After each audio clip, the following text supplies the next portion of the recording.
আসসালামু আলাইকুম, সবাই কেমন আছেন? আমি আশা করছি সবাই ভালো আছেন।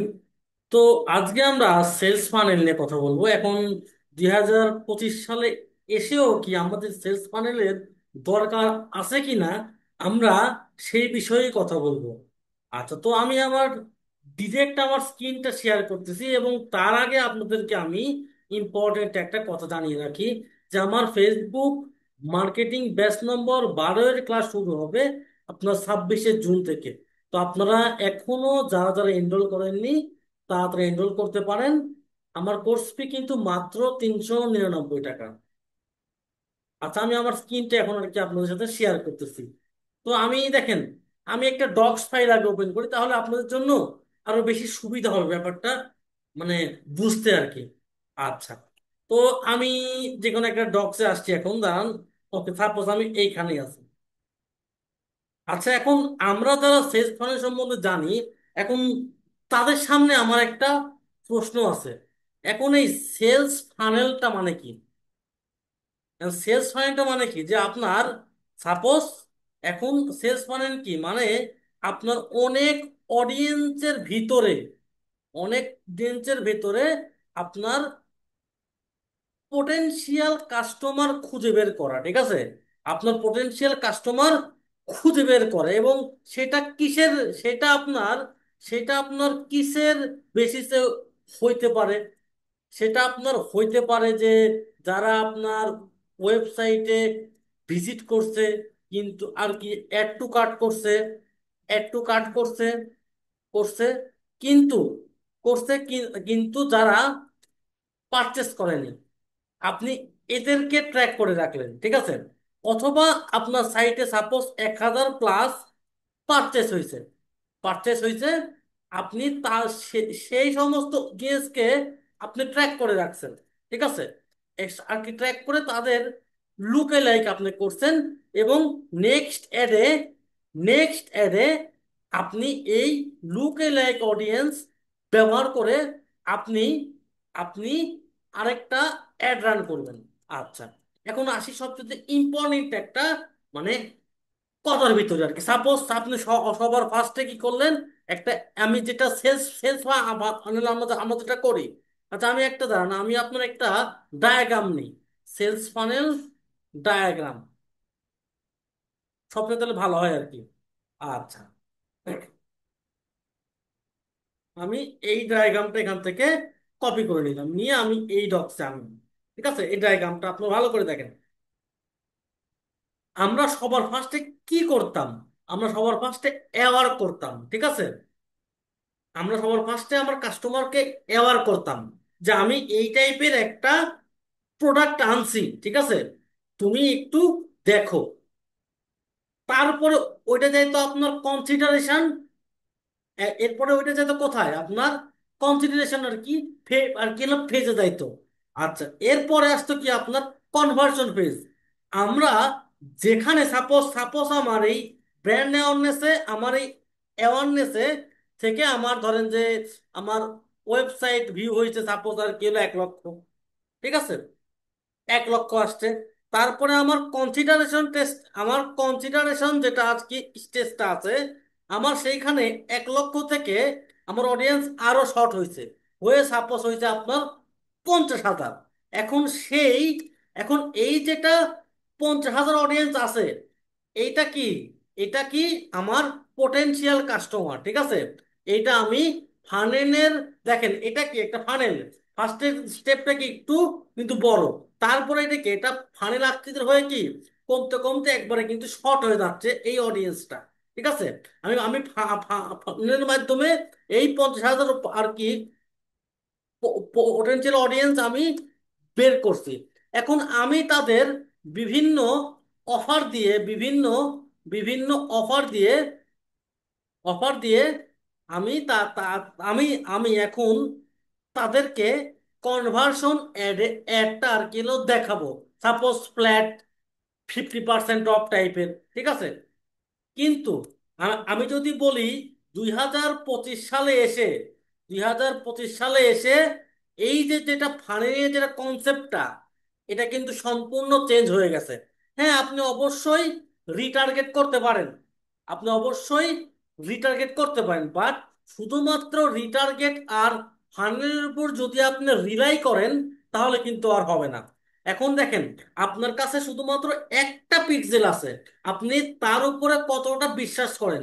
বাট ফেসবুকের কাছে আপনার এরকম হাজার হাজার কিন্তু পিক্সেল আছে, ঠিক আছে? তা আপনি তাহলে তাহলে বুঝেন সে কতটা আর কি হলো কনফিডেন্ট। এবং ঠিক আছে, এবং এই যে স্টেজ গুলা যে পটেনশিয়াল অডিয়েন্স খুঁজে বের করা, এইটা না এখন আর ফান্ডিং এর মাধ্যমে যদি আপনি করতে যান, আপনার শুধু শুধু ডলার ওয়েস্ট হবে। এই সম্পূর্ণ দায়িত্ব আপনার। এখন আপনি এখন ফেসবুকের উপরে আর কি ছেড়ে দেন। ফেসবুকের এআই তার মেটা টেকনোলজি ইউজ করে আপনি জাস্ট তাকে কিছু মানে সাজেশন দিতে পারেন যে না, তুমি এই টাইপের অডিয়েন্সের কাছে তুমি যাও। সে সেইটারে রিড করবে, করে তার এআইটা ইউজ করে বেস্ট পসিবল আপনার পোটেনশিয়াল কাস্টমারের কাছে কিন্তু আপনার যাবে।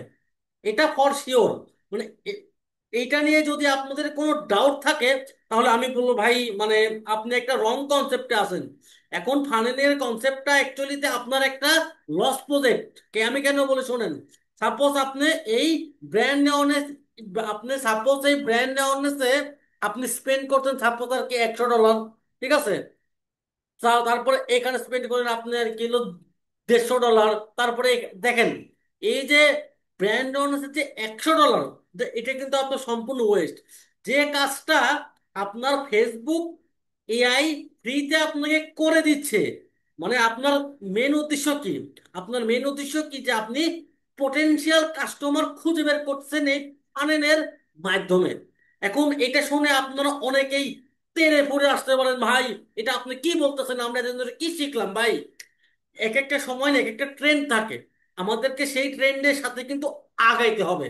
এবং আমি আপনাকে স্পষ্ট করে বলতে পারি যে এই যে ফানেলের যে কনসেপ্টটা সম্পূর্ণ ফেসবুকের এআই কিন্তু খেয়ে ফেলছে।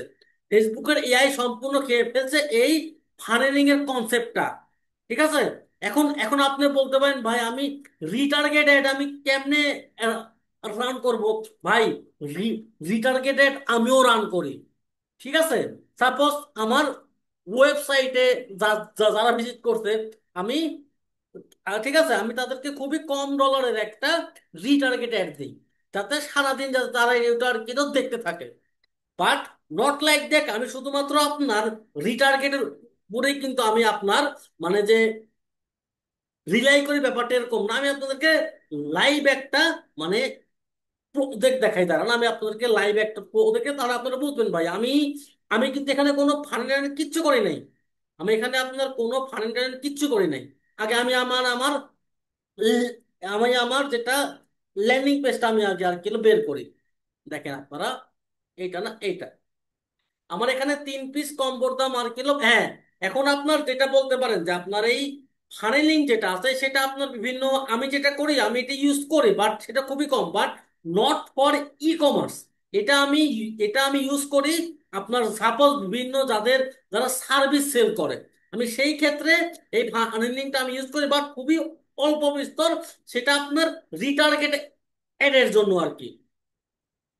দেখেন আমার এখানে 3 পিস কম্বোর দাম কত, 1500 টাকা। তো আমি আপনাদেরকে একটা এক্সাম্পল দেখাই, দেখেন আমার এখানে কিন্তু আমি কোনো ফাইনাল কিচ্ছু করিনি ভাই। এখানে আমি ফাইনাল কিচ্ছু, এখন জানেন কি, এখন যদি আপনার কন্টেন্টে দম থাকে না ভাই, আপনার ফাইনাল কিচ্ছু লাগবে না। ফেসবুক তার পারফেক্ট পারফেক্ট অডিয়েন্সের কাছে তার তার অ্যাডটা কিন্তু অবশ্যই অবশ্যই কিন্তু দেখাবে। তো আমি আমার এই এই অ্যাড ম্যানেজারে গেলাম, দেখেন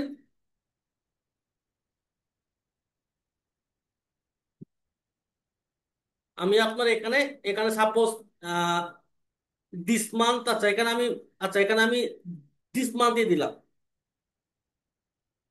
দেখেন মানে এই একটা সমস্যা চালু হয়েছিল, আমি একটু মানে ম্যাক্সিমামে যাই, দাঁড়ান আমার এখানে আপনার এই অ্যাডটা আজকে আবার রান হয়েছে। দেখেন আমি এই সমস্ত অ্যাড যে আমার রান হচ্ছে ভাই, আমি কিন্তু একটাও কিন্তু আমি কোনো ফানেল কিন্তু এখানে ফলো কিন্তু করি নাই। দেখছেন আমার এখানে সিক্সটি $60 কিন্তু আমার সেল আসছে এই শার্ট কম্বোটা, এই যে সেই এই শার্ট কম্বোটা মাত্র সেন্টে কিন্তু দেখেন আমার এই যে আমার এতগুলো যে অ্যাড ক্যাম্পেইন চলে, আপনি কি দেখছেন যে কোথাও আমি কোনো আর কিলো ফানেল করছি? ইভেন আমার কাছে এরকম অনেক এক্সাম্পল আছে, অনেক। যেমন আপনাকে আমি এখানে আরেকটা এক্সাম্পল দেখাই, আমি এখানে আপনাদেরকে আরেকটা এক্সাম্পল দেখাই। জাস্ট আপনি কন্টেন্টের উপরে আর কিলো মানে জোর দেন ভাই। 2025 সালে আপনার ফানেলিং নামে যে যে জিনিসটা ছিল ভাই, সেটা আপনার ধরেন যে গায়েব, মানে ই কমার্সের ক্ষেত্রে ফানেলিং কনসেপ্টটা আর কাজ আর কিলো করবে না এবং করতেছে না।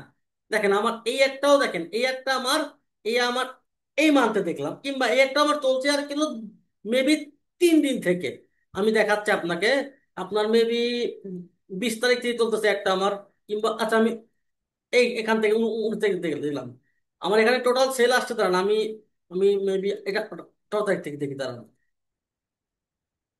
আমার টোটাল সেল আসছে কয়টা, 189টা ভাই, 99 সেন্টে। আমার কাছে এরকম কিন্তু আরো অনেকে দেখেন আমার এটা কিন্তু একদম ফ্রেশ, কিন্তু একটা ফ্রেশ একটা ল্যান্ডিং পেজ, আমার ফ্রেশ একটা অ্যাড ম্যানেজার, আমার ফ্রেশ একটা কিন্তু পিক্সেল কিন্তু। এখন আপনি আমাকে বলতে পারেন ভাই আপনি এটাতে রিটার্গেট করবেন কখন? আমি যখন দেখবো যে আমার এখানে 20,000 আর কি অডিয়েন্স হয়েছে, দেন আমি ওইটার একটা ছোট্ট একটা রিটার্গেট অ্যাড রান করে আর কি ফালায় রাখবো। এটাই হলো আমার এখনকার কনসেপ্টটা। তো সবাই ভালো থাকবেন, আসসালামু আলাইকুম।